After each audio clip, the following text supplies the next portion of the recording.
आज चाहिँ मैले पिँडालुको सब्जी बनाएको छु। तपाईँहरूलाई पनि मनपर्छ भने अन्तिमसम्म भिडियो हेरिदिनुहोस् ल। मैले चाहिँ बोइल गरेको पिँडालुलाई यसरी काटेर तयार पारेँ। त्यसपछि एउटा टमाटर, थोरै अदुवा र लसुनलाई पिसेर तयार पारेँ। रायो साग चाहिँ मेरो फेभरेट हो, त्यही भएर रायो सागलाई पनि थोरै काटेर तयार पारेँ। अब चाहिँ मैले पकाउन सुरु गरेँ। तेललाई खारेँ, त्यसपछि मैले मसलाहरू लगाएँ।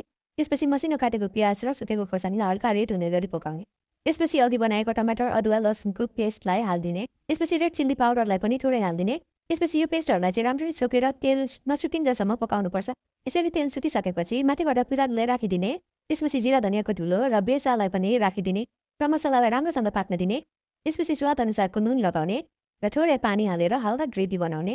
त्यसपछि यसलाई एकछिन ढक्कन लगाएर राम्रोसँग पाक्न दिने र राम्ररी पाकिसकेपछि अघि काटेको रायो सागलाई माथिबाट राखिदिने र राम्रोसँगले चलाउने।